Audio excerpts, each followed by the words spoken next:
bonjour à toutes et à tous. Tout d'abord, toutes mes excuses parce que je n'ai pas beaucoup préparé le fond, la forme. Enfin, le fond si, mais pas la forme.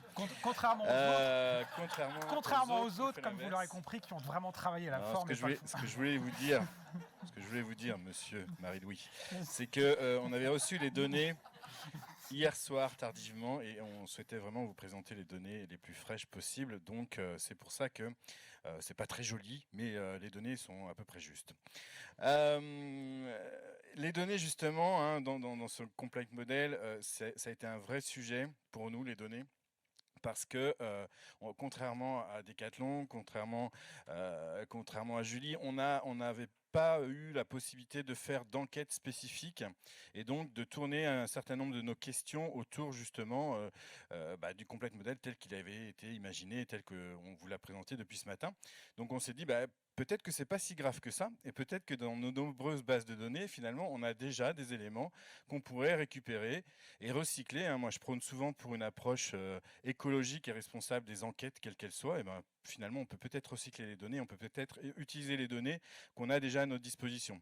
Alors c'est vrai, quand on a commencé à creuser là-dedans, on s'est rendu compte que c'était un peu dark, il faisait très noir là-dedans, et plein d'interlocuteurs, on était comme dans une grotte un peu, enfin voilà. Bon, il n'y avait pas de chauve-souris, il n'y avait pas de vampires, mais en tout cas, voilà, ça nous a fait un peu peur parce qu'il a fallu vraiment gratter tout ça. Et puis de fil en aiguille, on a vu que finalement, nos data scientists étaient quand même ravis de pouvoir échanger et de pouvoir mettre un peu de transversalité dans leur métier. En ce qui concerne, voilà, un petit peu ce qu'on a obtenu comme résultat.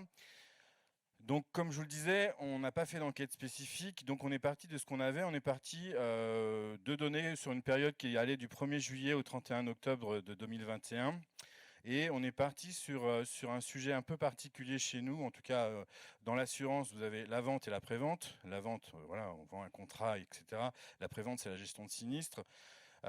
C'est particulier l'assurance puisqu'on est sur un cycle économique inversé, c'est-à-dire que vous pouvez cotiser pendant des années et puis ne pas utiliser le service, consommer le service.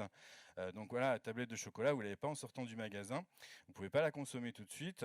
Et donc c'est vrai que tout se joue finalement en après-vente plutôt qu'en vente. Et malheureusement, je vais vous présenter des données de la vente parce qu'on n'avait pas les données de la prévente et on n'avait pas les données de la gestion de sinistres. Mais c'est pas grave, on apprend quand même beaucoup de choses. Sur cette période-là, on avait à peu près 900 000, 890 000 contacts. Donc vous voyez qu'on ne part pas sur une base 100. Enfin voilà, c'était un peu particulier dans ce qu'on a fait. Et il manque la colonne. Est-ce que le sociétaire ou le client a eu un problème avec l'entreprise? On l'a, cette colonne. Mais je vous avoue que j'ai eu mal à la tête quand j'ai commencé à vouloir étudier cette colonne-là. Donc je l'ai supprimée. Ça simplifie le truc. Ça ne veut pas dire qu'on l'exploitera pas, Daniel, mais ça veut dire que là, c'était un peu trop complexe pour mes petits neurones d'hier soir. Donc on a plutôt été voir un petit peu ceux qui ont réclamé versus ceux qui n'ont pas réclamé. Donc vous voyez déjà qu'on a un taux de réclamation qui est très très faible. Donc ça c'est déjà un enseignement sur cette partie-là. En tout cas, sur la ligne du haut, donc on a 889 107 sociétaires qui nous ont contactés et qui n'ont pas réclamé. Et quand on regarde en fin d'année, donc au 31 décembre de l'année 2021, on en a 3,26% qui ont fait le choix d'eux-mêmes. C'est pas nous qui les avons poussés vers la sortie. Ils ont fait le choix d'eux-mêmes de quitter la Maïf pour des raisons qui leur appartiennent évidemment. Et donc voilà, donc ça c'est un premier enseignement. Ils n'ont pas réclamé, mais certains partent, 3% d'entre eux, certains partent malgré tout. Ensuite, quand je vous disais que c'était un peu compliqué, c'est-à-dire qu'on a une autre base de données que celle de nos contacts et de celle qui correspond aux sociétaires qui s'en vont, c'est une base de données de nos enquêtes de satisfaction. Et donc, on est allé croiser parmi ceux qui nous ont contactés, les 889 000, ceux qui avaient bénéficié d'une enquête de satisfaction. Et donc, on est allé voir ensuite, parmi ceux qui ont bénéficié d'une enquête de satisfaction, si effectivement on retrouve les mêmes taux de radiation à leur initiative, et en fonction de leur niveau de satisfaction. Non, on ne trouve pas, c'est un peu logique. Ceux qui sont avec un taux de satisfaction élevé, ils sont 1,4% à quitter la Maïf, alors que ceux qui ne sont pas satisfaits, ils sont plus de 9% à quitter la Maïf. Donc déjà, ça semble assez logique, mais c'est le but du complete model, c'est de faire la démonstration que cette logique, cette intuition, finalement, se corrobore avec des données tangibles. Ceux qui ont réclamé, un petit peu en dessous, on en a donc là aussi, on a effectivement deux éléments. Le premier qui est, est-ce qu'on a donné un avis favorable aux réclamants? Et le second, est-ce qu'on n'a pas donné un avis favorable aux réclamants?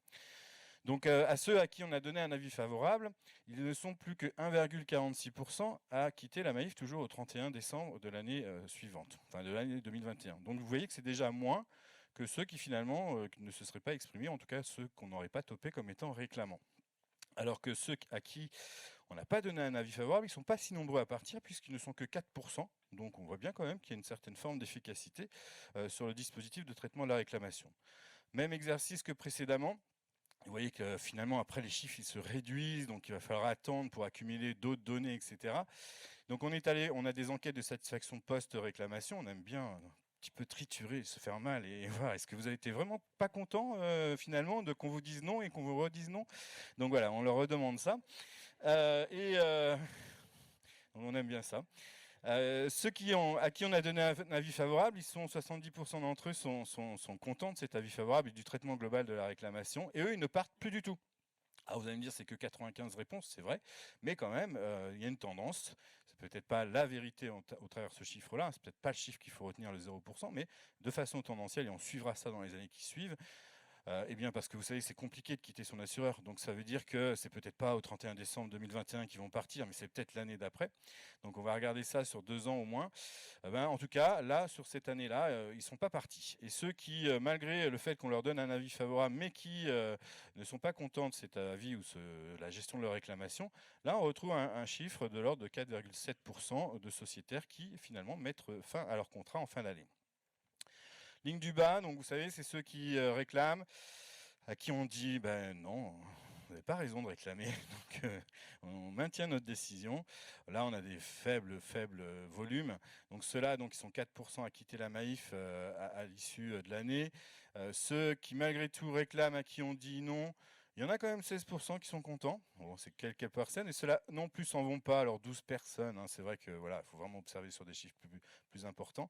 Et ceux qui ne sont pas satisfaits, ils ont peut-être un peu raison de ne pas être satisfaits qu'on leur dise non, ils sont 4,8% à nous quitter. Il y a eu plusieurs enseignements, on a fait plusieurs complete modèles. Là, je vous ai présenté celui-ci parce que ça me paraissait le correspondre peut-être le plus près de ce que tu décris, Daniel. On en a fait d'autres, avec d'autres données, on a trituré d'autres éléments. Il y a un enseignement que je voulais partager avec vous qui n'est pas affiché ici à l'écran, c'est qu'on a constaté que le simple fait de faire une enquête de satisfaction modifiait le taux de radiation chez nous. Donc content, pas content, exprimer le mécontentement, pas exprimer le mécontentement, ça ne changeait rien. C'était vraiment l'impact de mesurer la satisfaction au travers d'une enquête à chaud ou un baromètre, mais plutôt au travers d'une enquête à chaud, qui allait modifier finalement le taux de départ, le taux de « je quitte la Maïf ». Nous, on n'a pas d'intention de réachat en tant que tel, on n'est peut-être pas un peu différent dans notre modèle économique, mais rien que le fait de poser la question et d'aller vers eux, ça modifiait de façon assez forte d'ailleurs le fait qu'ils radient ou qu'ils nous quittent à la fin de l'année. Et pourquoi, et on en parlait un petit peu en off avec Daniel, c'est cette histoire aussi, vous vous intéressez à moi, donc c'est très important effectivement qu'on s'intéresse à nos clients et à nos assurés, nos sociétaires. Et en plus, je pense, pas de conseils à donner, mais je crois vraiment qu'on s'intéresse, mais en plus, on répond. C'est-à-dire qu'il ne s'agit pas juste de poser la question « comment tu vas ?» Oui, je vais bien, non, je vais pas bien. Et surtout, si tu vas pas bien, je me barre en courant. Non, si on me dit que je vais pas bien, je essaye de savoir pourquoi et j'essaye de t'apporter des éléments éclairants. Eh bien, je pense que c'est surtout ça. C'est pas tant de poser la question et pas tant d'envoyer une enquête à chaud, mais je pense que c'est surtout ce qu'on en fait de ces enquêtes à chaud et derrière, comment est-ce qu'on reconstruit et comment est-ce qu'on retravaille la confiance derrière tout ça. Donc voilà, je ne sais pas si le temps est bon. Ouais, c'est bon. Voilà, donc je voulais vous dire dans les grandes lignes.